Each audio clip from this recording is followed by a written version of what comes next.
예, 드라이트입니다. 7월 22일이죠. 미국 시간으로. 테슬라 2분기 어닝콜 이야기를 좀 해보려고 합니다. 결론부터 말하자면 테슬라가 본인들이 이제 의도한 대로, 일론이 계획한 대로 상당히 기술적인 혁신들을 잘 준비를 하고 있는 것으로 저는 보여지고요. 테슬라가 점점 매력적인 가격대로 내려오고 있다고 생각을 합니다. 그리고 여러 가지 측면에 있어서 테슬라가 스페이스X와 이제 기술적인 시너지를 낼 부분들이 굉장히 많습니다. 그래서 꼭 뭐 일론의 어떤 의결권 방어라는 측면을 떠나서도 테슬라랑 스페이스X랑 합병을 하지 않을 이유가 뭐가 있을까? 물론 이제 스페이스X의 주주들은 굉장히 반발을 할 테고요. 테슬라 주주들은 이제 좋아하는 가운데 법 규제적인 어떤 허들들은 분명히 있습니다. 하지만 테라팹에 이미 공동 투자를 하고 있죠. 그리고 메가팩에 이제 솔라 패널을 붙여서 보통 많이 씁니다. 왜냐면 태양광 발전이나 ESS랑 붙여서 많이 쓰니까요. 그렇게 하는 것은 사실 AI1 셀라이트 솔라 패널과도 그리고 배터리 들어가는 것과도 연결이 되고요. 세 번째는 스타링크가 이제 사이버캡이랑 연결하겠다고 했죠. 그래서 스타링크 V5랑 이제 사이버캡 연결하는 거. 그리고 옵티머스를 달과 화성에서 활용하는 것들과 같이 양사 간에 기존에 이미 협력을 하고 있는 것도 너무 많고 앞으로 시너지 날 게 상당히 많다는 생각이 개인적으로 들었습니다. 그래서 한 49개 정도의 좀 깁니다. 포인트들이 있는데 이게 굉장히 다 중요한 부분들입니다. 그래서 제가 그 어닝콜 하는 얘기를 들으면서 정리했던 내용들을 좀 상세하게 좀 여러분들한테 소개를 드리려고 합니다. 그래서 첫 번째는 세미 트럭이 있습니다. EV 트럭이죠. 그래서 요거랑 그다음에 이제 메가팩 3 ESS죠. 그리고 옵티머스 로봇에 대한 생산 확대를 추진하기 위해서 설비 투자를 굉장히 많이 하고 있다라는 얘기를 먼저 하게 됩니다. 그래서 이런 부분들은 이제 상당히 좀 고무적인 그런 소식이고요. 예, 첫 번째였습니다. 두 번째, 리튬과 양극재를 이제 정제하는 거를 자기네들이 직접 합니다, 갑자기.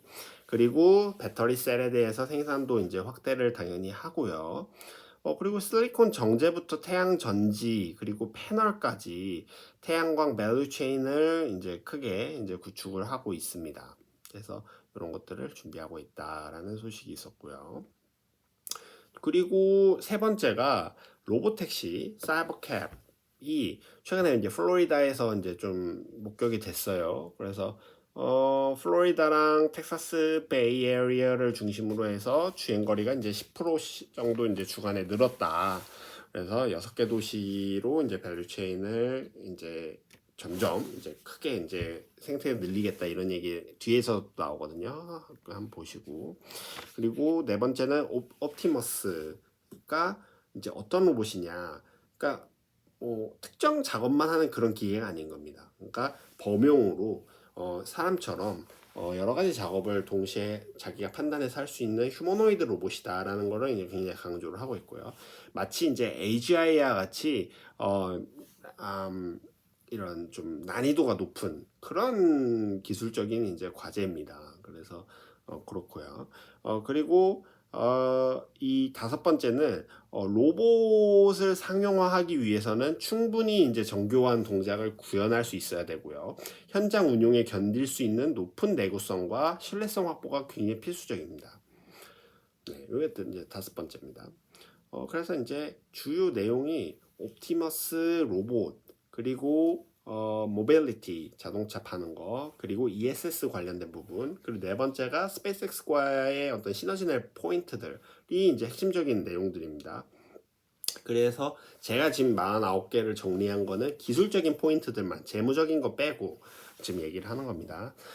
그리고 여섯 번째는 테슬라가 옵티머스에 대한 설계 완성도를 높이고 양산을 확대하기 위해서 많은 이제 작업들을 하고 있습니다. 그래서 이게 이제 테슬라 역사상 가장 어려운 제조 확장의 이제 과제가 될 거다라고 얘기를 하고 있습니다. 그래서 프로덕션 헬이라 그래가지고 예전에 이제 프리몬트에서 개고생을 했었죠. 모델 3 양산 준비할 때. 그거보다 훨씬 어려운 이제 당연히 그렇죠. 그리고 일곱 번째는 이제 옵티머스는 신규 부품에 대한 비중이 높습니다. 그러니까 액추에이터든 모터든 새로 들어가는 것들이 굉장히 많기 때문에 기존에 이제 EV 공급망을 활용을 할 수가 없습니다. 그렇기 때문에 생산 확대가 EV보다 더 이제 어려운 문제가 있고요. 그리고 여덟 번째는 프리몬트에서도 옵티머스 생산 라인을 이제 구축을 해서 생산과 공급망을 상당 부분 이제 내재화를 이미 하고 있다. 그러니까 기존에는 우리가 이제 텍사스 본사에서만 이거를 지금 모델 3, X랑 S를 이제 생산 중단했죠. 그래서 텍사스 기가 팩토리에다가 이제 사이버캡하고 이제 옵티머스 로봇에 대한 생산 라인을 구축한다 정도만 알려져 있었는데 이번에 얘기가 나온 거는 프리몬트에서도 요거를 이제 옵티머스 생산 라인을 준비를 하고 있다라는 게 이제 확인이 좀 됐고요. 아홉 번째는 로봇 생산 확대는 신규 부품으로 인해서 초기에는 이제 S커브가 있죠. 그래서 완만하고 이제 길게 진행이 되다가 이제 점점 이제 J커브로 가는 모습을 보이고 온라인에 지금 나오고 있는 뭐 중국 애들이 하고 있는 그런 시연들은 다수가 이제 사전 프로그래밍 했거나 원격제에 의존하는 경우도 있고 중국 애들은 또 이거 막 편집을 해가지고 뭐 각도를 튼다든가 아니면 가져 배속을 뭐 한 16배씩 막 한다든가 뭐 이런 경우들도 많이 있습니다. 물론 이제 중국이 속도면에서 엄청 무서운 건 사실입니다. 그리고 이제 열 번째는 옵티머스는 인간의 수준을 넘어서는 초정밀 손 조작성 구현을 목표로 하고 있습니다. 그러니까 여기서 제일 중요한 거는 일론이 로봇에서 제일 중요시한, 그러니까 휴머노이드 로봇에서 제일 중요한 건 손입니다. 손. 왜냐하면 인간의 어떤 동작, 행동에서 가장 중요한 포인트들 그리고 가장 정교한 부분들은 손에서 나오기 때문입니다.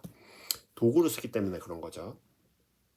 여기가 열 번째. 그리고 11번째가 미국의 이제 관세 관련한 생산 거점 계획은 곧 공개할 예정이다. 그러니까 이게 무슨 얘기냐면은 USMCA 옛날에 이제 나프타였죠.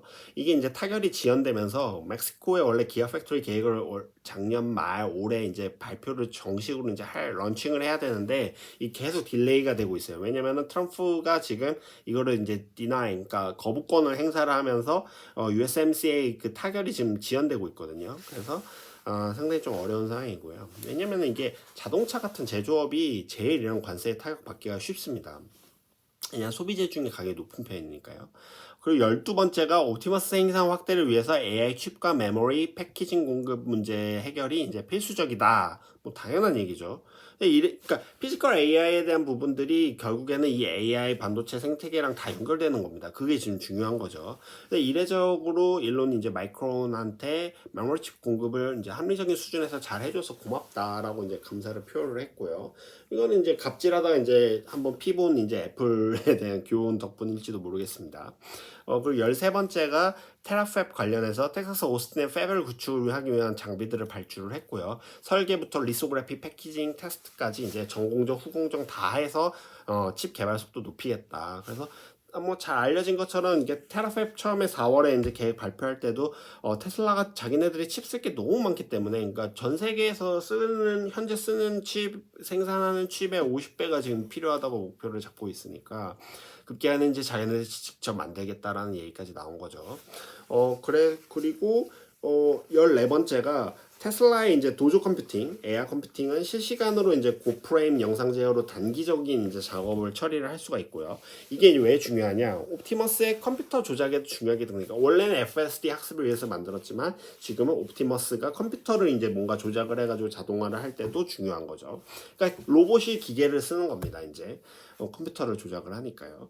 그리고 15번째는 터치 스크린과 컴퓨터를 범용적으로 이제 옵티머스 로봇이 다룰 수 있게 지금 개발을 하고 있고 스페이스X와의 협력 가능성도 지금 언급을 하고 있습니다. 그리고 16번째는 테슬라가 자율주행과 로보틱스 로드맵에 대한 기대감이 굉장히 큰데 26년에 다양한 제품을 발표할 예정이고 최고 수준의 이제 한 해를 보낼 거다라고 이제 얘기를 했고 27년엔 더 나을 거다. 이거 일론이 계속 하는 얘기죠. 작년 말부터. 그리고 17번째는 이제 ESS의 디플로이는 현재 13.5기가와트 시 정도로 이제 1분기 대비 53% 정도 늘었지만 일회성 비용과 관세 혜택에 대한 종료로 인해서 매출 총 이익률은 20%대로 하락을 했습니다. 이게 이제 주가에는 안 좋은 영향을 미쳤고요. 컨센서스보다 낮았기 때문에 그러니까 전 분기보다도 낮았죠. 그리고 18번째가 분기의 이제 순이익은 스페이스X의 지분 평가 이익, 그러니까 스페이스X 주식 가지고 있죠. 이거 지분 가지고 있는 거가 10억 불이 이제 플러스가 됐고요. 외화를 가지고 있는 게 이제 3억 달러, 그리고 비트코인은 이제 1억 달러 마이너스입니다. 그래서 요거는 이제 제하고도 손해를 제하고도 얻은 게 더 많다. 그래서 R&D 중심으로 영업 비용 증가는 26년 이후에도 이어질 전망이다라고 얘기를 했고요. 19번째는 이제 캐펙스 관련해서 1분기 대비 2배 이상 늘었다. 엄청 많이 는 거죠. 그래서 26년에 자본 지출은 250억 달러 이상으로 예상된다. 근데 뭐 하이퍼스케일러들이 지금 100조 원씩 쓰는 거에 비하면은 많지는 않습니다. 오히려 이제 스페이스X 쪽에서 이제 xAI나 그러니까 콜로서스 데이터 센터나 아니면 오비타 AIDC 하면서 돈을 엄청 쓰겠죠. 그리고 20번째는 20번째. 그러니까 향후 2, 3년간 테슬라는 로보택시와 옵티머스, 반도체, 태양광, AI 인프라 투자를 이제 확대를 하겠다. 그래서 이걸 이제 가속하기 위해서 최대 300억 달러의 차입 여력을 가지고 있다라는 얘기를 합니다. 그리고 21번째가 테슬라는 다음 성장 국면에 대비해서 자본을 이제 효율적으로 과감하게 이제 투자할 예정이고 22번째가 로보택시는 현재 2개 주 텍사스와 플로리다에서 6개 도시에서 38만 마일이 넘는 무감독 언슈퍼바이스 주행을 중대한 이제 뭐 하는 동안 뭐 사고 없이 안전하게 운행하고 있다는 이제 주장을 하죠. 최근에 사고도 있었으니까요. 23번째는 올해 들어서 이제 플릿들의 이제 주간 무감독 주행거리가 두 자릿수 정도의 이제 성장세를 이어오고 있고 연말까지도 높은 성장세를 보일 거다라고 얘기를 합니다. 24번째는 이제 신규 도시 확장에 든 노력이 줄어들어서 앞으로는 도시별로 늘리는 게 아니라 스테이트, 주별로 이제 늘리겠다라는 얘기를 합니다. 그리고 25번째가 현재 로보택시 플릿은 FSD V15의 이제 소프트웨어 초기 버전을 운영을 하고 있고 7개 정도의 주요 개선 과제 중 약 40%가 해결됐다고 이제 밝혔습니다. 네, 한 절반 정도 왔고요. 이어서 한번 가보겠습니다. 이제 26번째인데요. FSD V15 개발이 이제 순조롭게 진행이 되고 있고 기술 개선의 성과로 차량의 안전 성과 성능이 크게 향상될 것으로 기대를 한다고 했습니다. 최근에 한국에서도 FSD 라이트가 V14 버전이 이제 출시가 미국에 이어서 됐죠. 그래서 이제 구형 모델들을 중심으로 해서 이제 개편이 되고 있고요. 27번째는 이제 로보택시가 빠르게 성장 중이며 기술 투자가 향후 성장과 사이버캡의 확대로 이어질 것이라고 밝혔습니다. 그리고 28번째는 옵티머스 젠 3는 인간과 유사한 형태를 가지고 있고요. 휴머노이드니까. 그리고 손재주를 구현을 잘 해서 다양한 작업을 인간에게서 학습할 수 있도록 설계됐다. 뭐 당연한 얘기죠. 29번째는 옵티머스가 공장 작업자의 이제 데이터 이런 걸 이제 촬영해서 파는 애들이 있습니다. 그리고 자기네들도 지금 디플로이해서 텍사스에서 게더링 하고 있죠. 그리고 고품질 시연 데이터 이거는 계속 동작을 시키는 애들이 인턴이나 뭐 이런 애들이 있습니다. 그래서 리서처들이 계속 붙어가지고 책상에서 뭔 작업하는 거를 계속 시킵니다. 그래서 요런 학습, 리얼 월드 모델에 대해서 이제 학습을 하는 거를 하고 있고요. 그래서 옵티머스 아카데미라는 걸 만들어가지고 여기다가 책상 쫙 깔아놓고 작업을 계속 시키는 겁니다. 옵티머스를. 그래서 실습을 엄청 시켜가지고 로봇 학습을 하고 있다. 그러니까 FSD 초반이랑 비슷한 거죠. 그래서 옵티머스의 AI 전략은 FSD와 같이 입력부터 제어까지 처음부터 A to Z 다 하겠다. 나는 이제 그런 범용 작동을 목표로 하고 있으니까 얘네는 이제 크게 갑니다. 네, 짜잘하게 안 하고. 그리고 32번째는 FSD 개발 내용을 옵티머스에도 적용을 해서 별도 개입 없이 작업을 수행하는 고성능 로봇 발전하겠다. 뭐 같은 얘기고요. 마치 이제 오토파일럿부터 시작해서 FSD 그리고 지금 사이버캡을 통한 로봇 택시까지 왔던 이 여정이 옵티머스도 로드맵이 같은 겁니다. 결국에는. 네. 그리고 33번째는 이제 공급망 파트너들이 옵티머스와 로보택시 지원을 위해서 반도체와 배터리 생산에 대규모 투자를 진행을 하고 있다 밝히면서 삼성 얘기가 나옵니다. 삼성전자가 신규 팹과 메모리 부문에서 수십억 달러 규모의 대규모 투자를 하고 있다. 뭐 한국에는 뭐 지금 메가 프로젝트에서 뭐 몇백조 단위로 지금 하겠다고 하고 있죠. 그리고 35번째는 로봇용 비전통 부품과 비선형 기술은 외부 협력과 그리고 내재화를 병행을 해서 자체 제조를 하고 설계 역량을 가지기 위해서 노력을 하고 있다 밝혀있고요.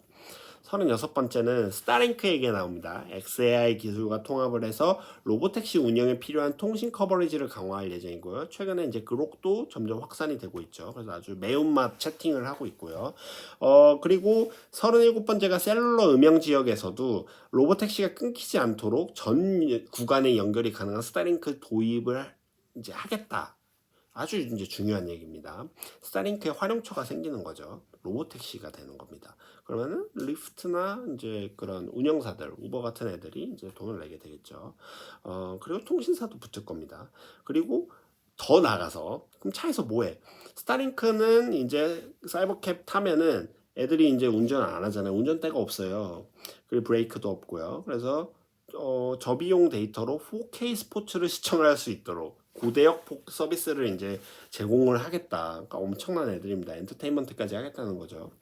그리고 39번째는 테슬라는 모델 3 그리고 Y와 이제 사이버캡의 범용 비지도 자율주행 unsupervised autonomous driving을 먼저 개발을 하고 세미 트럭은 아직 조금 후순입니다. 우선순위가. 그래서 뭐 중요하지 않다는 건 아니에요. 그래서 자율주행은 올해 말이나 내년 초로 예상한다. 그냥 플릿이 이쪽이 더 많거든요. 세단이. 그리고 40번째는 옵티머스의 이제 전력전자 그리고 이제 회로 기판을 자체 설계를 하고 공급사가 생산을 하죠. 그리고 오스틴에서도 이런 것들을 수직 계열화해서 옵티머스 젠 3에 대한 생산 능력을 대폭 늘리겠다라는 얘기를 합니다. 41번째는 옵티머스는 장기적으로 연 1000만 대 생산을 목표로 하고 있습니다. 미쳤죠. 100만 대 얘기를 하다 갑자기 이제 1000만 대 얘기를 합니다. 그 다음에 생산 확대가 매우 어렵고요. 옵티머스 4는 수직 계열화를 더 강화할 계획이라고 합니다. 뭐 테슬라의 여정을 보면 너무 당연한 얘기입니다. 42번째는 AI5 칩이 이제 25년도 중반에 양산을 해서, 그러니까 요거 이제 TSMC가 계약을 땄다가 삼성도 이제 같이 조인했죠. 그래서 우선 옵티머스에 적용할 거다. 네, 칩 개발은 순조롭게 진행되고 있다. 그래서 반도체 관련한 내용들은 진행상이 매우 순조롭고 TSMC랑 삼성 그리고 마이크론한테 특별한 이제 감사를 전하기도 했습니다. 많이 도와줘서 고마워. 그리고 44번째는 캐펙스는 공장을 이제 증설하거나 생산 자산을 확대하는 데 당연히 집중을 하고 있고요. 매니팩처링이 중요하죠. 옵티머스랑 사이버캡, LFP 배터리 그리고 세미에 대한 생산 확대를 추진을 하겠다라고 밝혔습니다. 세미도 되게 중요합니다. 미국은 트럭이 중요하거든요. 그래서 펩시나 뭐 페덱스 이런 친구들이 좀 가져가고 있고요. 그리고 45번째는 앞으로 이제 세계의 에너지 생산의 대부분은 태양광과 배터리의 결합이 될 거다. 이거 ESS랑 연결이 되는 부분이고 또 솔라 패널이랑도 당연히 연결되는 부분입니다. 그리고 46번째는 AI 컴퓨팅에 대한 수요가 증가를 하기 때문에 전력 확보가 굉장히 중요한 제약이 되고 있죠. 이거 제가 제 책인 이제 AI 전력 전쟁에서도 누누이 지금 강조하고 있는 포인트고 이번에 메가 프로젝트나 지산지소 개념이랑도 다 연결되는 얘기입니다. 그래서 솔라 패널, 태양광이 아주 유력한 전력원이다. 그래서 AI 학습을 하다 보면은 100ms 동안 소비 전력이 fluctuate 합니다. 갑자기 70% 급감을 할 수 있거든요. 그럼 이거 밸런스를 잡으려면은 안정화하기 위해서 고속으로 전력전자 기술이 중요하고 ESS가 당연히 붙어야 되기 때문에 우리 테슬라 메가팩 써야 돼라는 얘기를 하고 싶은 겁니다. 그래서 스페이스X는 AIDC, 콜로서스 1, 2가 있죠. 학습용 전력 수요를 안정화하고 전력망 활용을 극대화하기 위해서 메가팩을 대량으로 도입하고 있다. 그러니까 서로 이제 거래를 했다는 거죠. 그러니까 좋은 얘기고요. 49번째 마지막인데 미국은 배터리로 전력 활용 효율을 높일 수 있기 때문에 배터리가 그래서 에너지 공급을 최대 2배까지 늘릴 수 있는 장점이 있으니까 많이 써줘. 하면서 마무리를 합니다. 그래서 향후에 메가팩 수요가 늘 거다라는 얘기를 하고 있고요. 상당히 재밌었고요. 앞으로도 이런 소식들 계속 업데이트하면서 지켜보도록 하겠습니다. 여기까지였습니다. 드라이투였습니다.